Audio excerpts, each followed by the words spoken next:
ahora sí, señor Sagasti, muy buenos días. Gracias por estar acá, presidente. Queríamos, naturalmente, antes de entrar a temas que conciernen a su gestión presidencial, como la firma del contrato de la carretera central, y conocer su opinión sobre el momento que está viviendo el país y escuchar qué es lo que piensa usted, que nos debe dar aliento para un proceso difícil con 36 candidaturas. Bien, muchísimas gracias, Fernando Mávila, por la invitación. Evidentemente todos sabemos que estamos en un momento muy difícil, muy complejo, con demasiadas candidaturas, aunque de esas candidaturas, cuando uno examina un poco a fondo, creo que hubo un artículo publicado hace unas par de semanas en el diario El Comercio sobre lo que se necesitaría para ser presidente con 10 requisitos. Si uno examina ese artículo, que fue escrito, no recuerdo por quién en este momento, lo que hace es poner una lista de condiciones, y lo que le pido a la ciudadanía es simplemente que tome esa lista y a partir de esa lista vea qué candidatos cumplen por lo menos con la mitad de ella. Y le digo que habiendo mirado la lista y habiendo mirado los 30 candidatos, si hay 4 o 5 que pasan los requisitos es mucho. Entonces yo creo que es fácil, como se ha propuesto, descartar a muchos candidatos y concentrarse en aquellos que tienen experiencia, que son honestos, que no tienen un prontuario de ningún tipo, que han demostrado su vocación de servicio por el país, que no han buscado enriquecerse en el cargo. Y hay varios candidatos que cumplen con esas condiciones. Y yo confío que la ciudadanía tendrá la sabiduría, la calma y sobre todo el interés en examinar los antecedentes de los candidatos presidenciales. Y si nos referimos a los candidatos ya al Senado y a la Cámara de Diputados, la cosa es aún más complicada, ¿no? Ya hemos visto, y ustedes han destacado en varias oportunidades, así como otros medios lo han hecho, que muchos de estos candidatos, en vez de tener currículum vitae, tienen prontuario.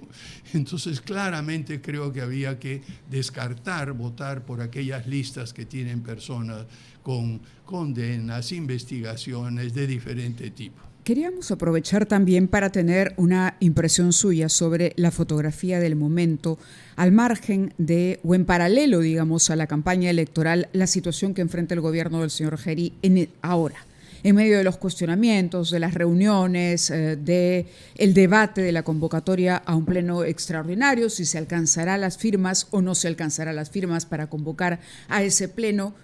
¿Cómo analiza la fotografía del momento? Mire, yo en vez de analizar la fotografía solo en el momento, yo creo que es muy importante examinar cuál es el papel de un presidente de la República.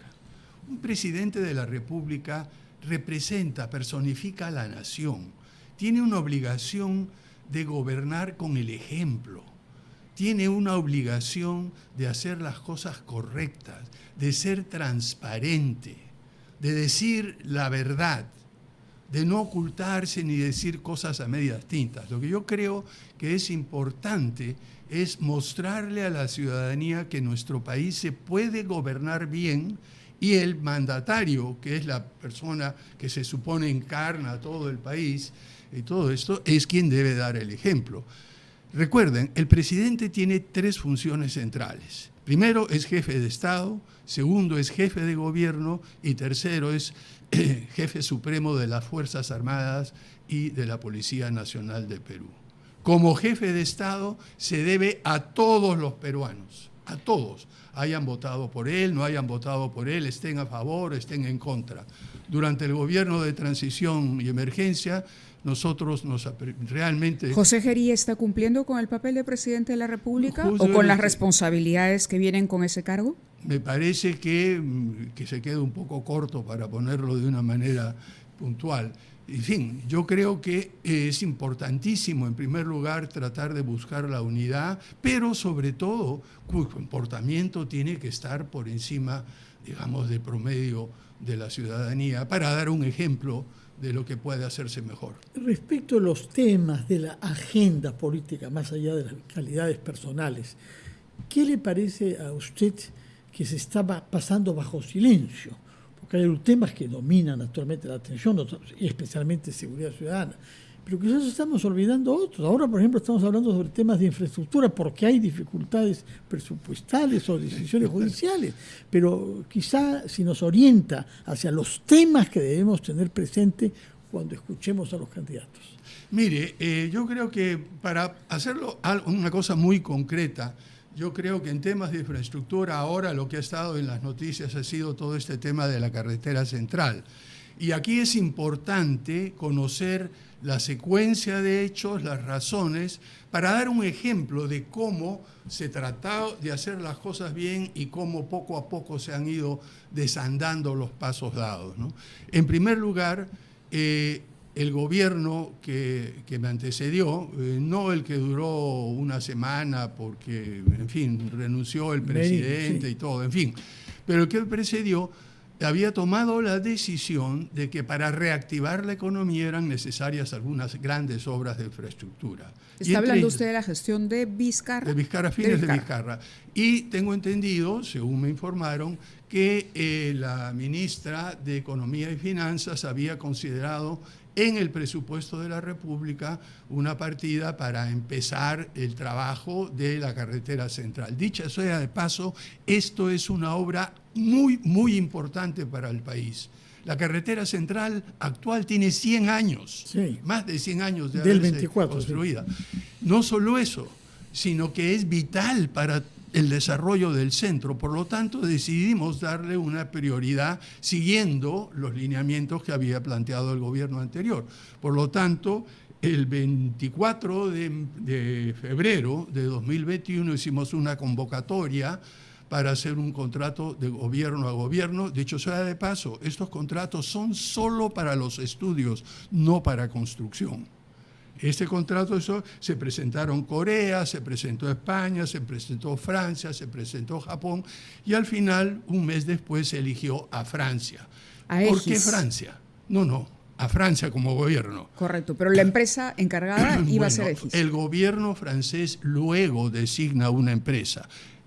A la hora de hacer un contrato gobierno a gobierno, el gobierno peruano no designa la empresa. Esa es una función que realiza el gobierno con el cual se contrata. Bueno, como vamos a entrar en este tema que es el más conflictivo, que es el de ENGIES, yo le ruego que nos espere un instante, una breve pausa, y retomamos nuestra conversación en el punto en que la ha dejado. Queremos que nos explique efectivamente por qué estas objeciones contra ENGIES ahora, que usted nos ha hecho saber que fue escogida por el gobierno que no estaba en contrato, pero al mismo tiempo que explique los pasos que se han desandado desde entonces, es muy importante. Que es lo más grave. Vamos a ir a una pausa y retomamos nuestra conversación con el expresidente Francisco Sagasti y nos está explicando las circunstancias en que fue firmado el contrato en febrero del año 21 bajo su presidencia para hacer estudios y realizar una nueva carretera central que reemplace la que hoy ya tiene 101 años. Vamos a una pausa, Mávila. Con el expresidente de la República, Francisco Sagasti, quien nos está explicando las circunstancias de la modalidad con la que se firmó el contrato para construir una nueva carretera central, de acuerdo a un régimen de gobierno a gobierno con el gobierno francés en febrero del año 21. Es decir, sí, mira, han pasado 5 años y la responsabilidad del gobierno también es muy grande. En términos, hay que hacer un seguimiento. Ahora bien, el contrato se firmó inicialmente en base a un primer estudio hecho por el gobierno regional de Junín, que tenía una cierta cifra y un diseño muy, muy preliminar de perfil. La labor de la empresa consultora, no constructora, consultora contratada a través del gobierno francés era hacer el estudio definitivo. Y acá encontró, por ejemplo, si mal no recuerdo, 2 cosas. Por un lado, de que el diseño, el perfil original, tenía pendientes muy elevadas, más de 12%, que harían imposible que camiones muy grandes que tienen que transitar por esa vía lo hicieran de manera adecuada. Si bajamos la pendiente, por supuesto, en vez de ir así, va a tener que hacer, y eso aumenta el costo, aumenta los túneles. Y además tampoco se había considerado las expropiaciones que había que hacer y el costo de esas expropiaciones. Por lo tanto, a la hora de hacer el estudio real, suben los costos. Eso no quiere decir que el Estado lo vaya a pagar. usted que ha vivido en Francia y ustedes conocen muy bien, las carreteras que construye el Estado tienen peaje y las construye a veces en acuerdos con el sector privado. O sea que iba a ser el estudio el que iba a determinar la forma de financiamiento más adecuado para esta carretera. Ahora, los cuestionamientos más bien están justamente sobre la empresa francesa Egis. Se dice, por ejemplo, que ya el Banco Mundial había sancionado a la empresa en el año 2019, es decir, con anterioridad a la suscripción de este memorándum, al acuerdo, ¿no? También que había sido multada, en fin, una multa millonaria en Argentina, por ejemplo, se cita por mala praxis. Un año después el Banco Mundial decidió incluso cerrarle cualquier crédito por prácticas corruptas y fraudulentas.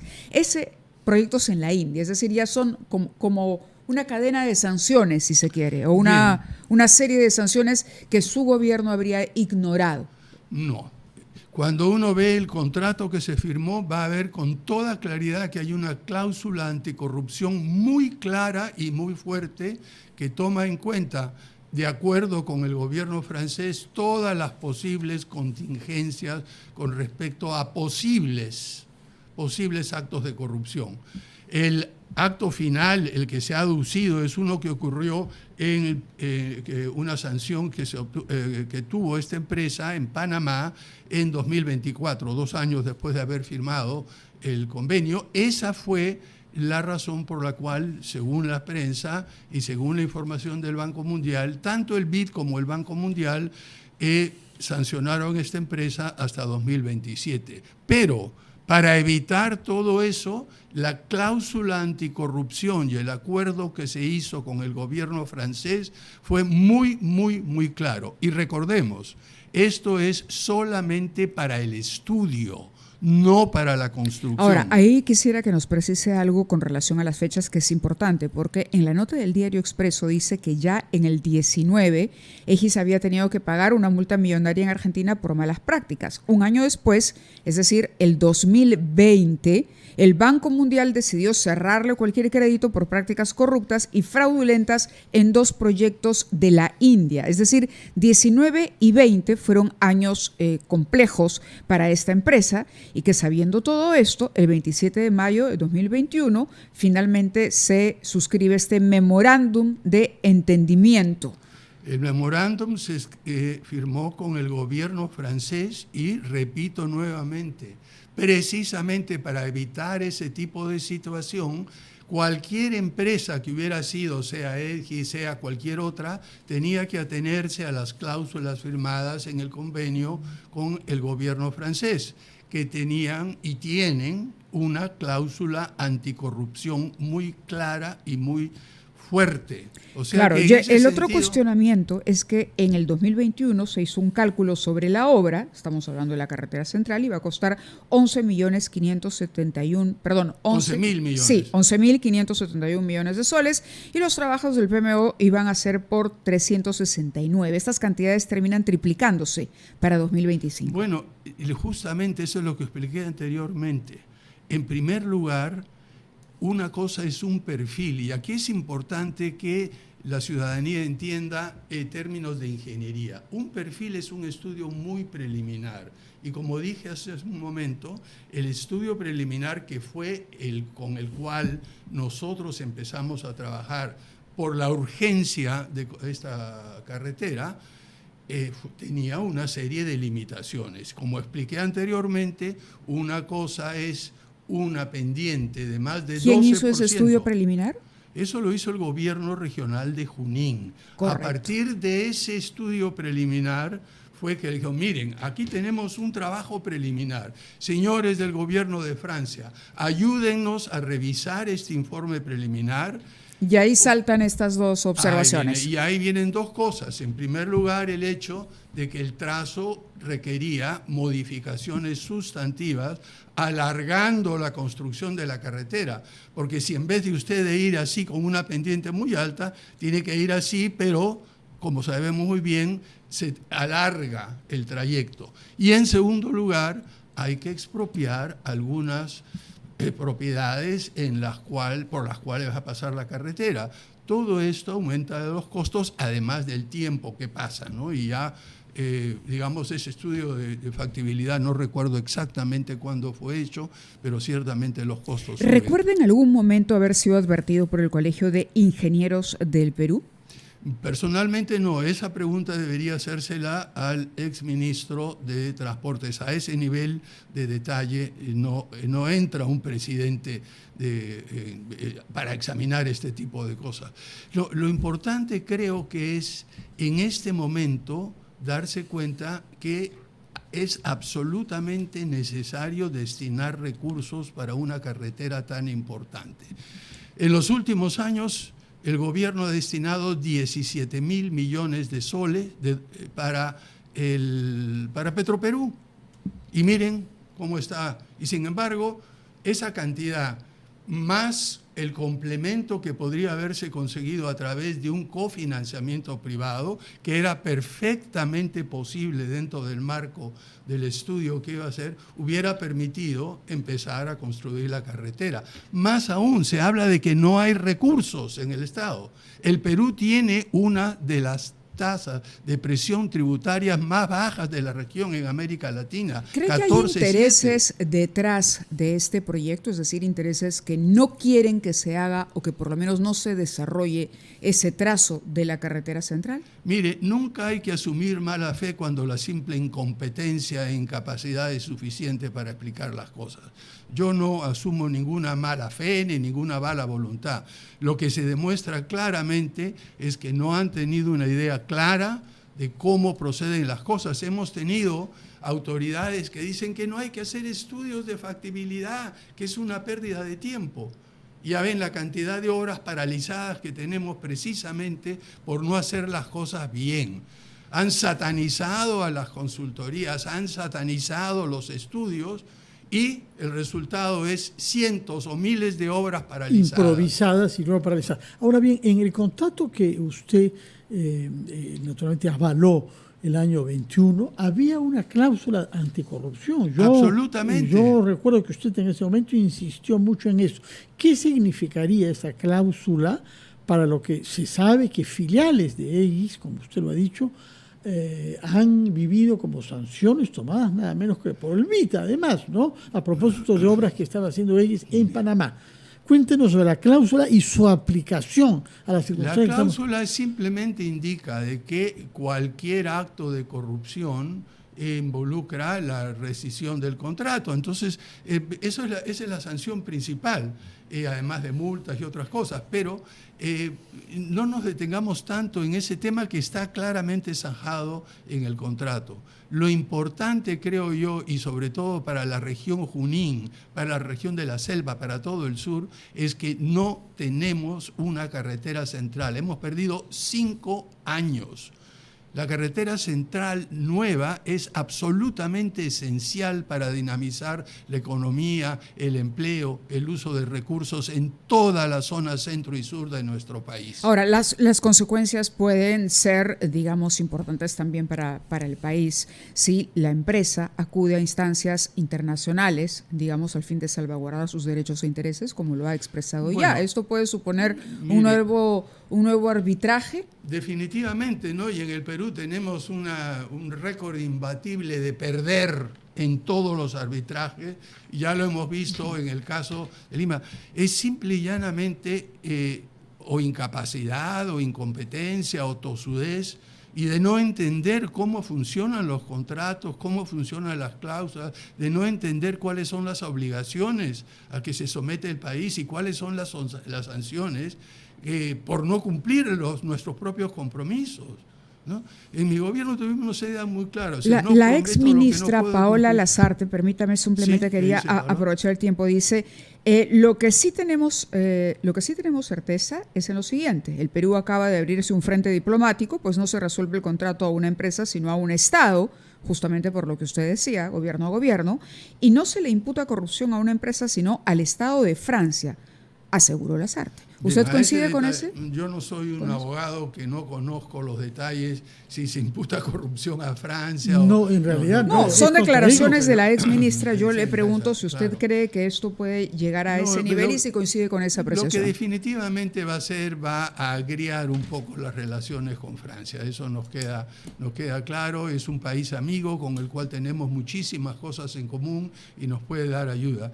Pero miren, yo sé que queda poco tiempo y antes de terminar quisiera recordar algo que ya la mayoría de la ciudadanía no recuerda. Sí es importante, esperemos un instante, vamos a una pausa y cuando regresemos tendré un poquito más de tiempo para recordarnos cosas que la mayoría ha olvidado, según usted, o a menos que usted quiera... No. Adelante. Simple y llanamente, hoy se cumplen 5 años desde que empezamos el proceso de vacunación. Cuando el gobierno de transición y emergencia llegó el 20 de noviembre de 2020 a hacerse cargo de la situación, no había un solo contrato firme de provisión de vacunas para el Perú. Cuando dejamos el gobierno teníamos 78 millones de dosis, lo suficiente para vacunar 3 veces a la población objetivo hasta 2021. Y un día como hoy, hace 5 años, empezó el proceso de vacunación. Y en esto, mire usted la diferencia que hubo entre el gobierno de transición y emergencia, y los gobiernos anteriores y los que les han seguido. En el gobierno de transición y emergencia que me tocó dirigir y tuve el honor de hacerlo, trabajamos en conjunto el sector público, el gobierno, el sector privado, la sociedad civil, la academia, todos juntos. Los empresarios nos ayudaron con el transporte, a proporcionar espacio. Lo mismo hicieron los colegios profesionales, lo mismo hicieron muchísimas empresas públicas y privadas, las organizaciones religiosas. Fue un momento, queridos compatriotas, en los cuales todos estuvimos juntos. El resultado fue, nos llegamos a vacunar todos relativamente rápido, después de algunas demoras, y a pesar de las enormes dificultades y haber sido uno de los países que ha tenido la mayor tasa de fatalidad, la mayor crisis a tener económica, logramos durante el gobierno de transición y emergencia cumplir lo que prometimos. Nunca prometimos lo que no podíamos cumplir, prometimos conseguir vacunas y eso, queridos compatriotas, ustedes lo saben, salvaron muchas vidas. Muchas gracias por recordarnos efectivamente eso y por poner el énfasis en la necesidad de unidad tras objetivos nacionales comunes. Ojalá que eso se aplique también a otros campos de la vida pública, como el caso de usted, la infraestructura, y en este caso la más grande inversión de la historia del Perú en una obra pública, como es la carretera central, para evitar el número de muertos que hay en la vieja carretera, que ha quedado totalmente desfasada frente al volumen de los camiones actuales. Muchas gracias, señor. Muchas gracias por su a presencia usted, acá. Fernando, Gracias. Hasta otra oportunidad. Son las 9:05.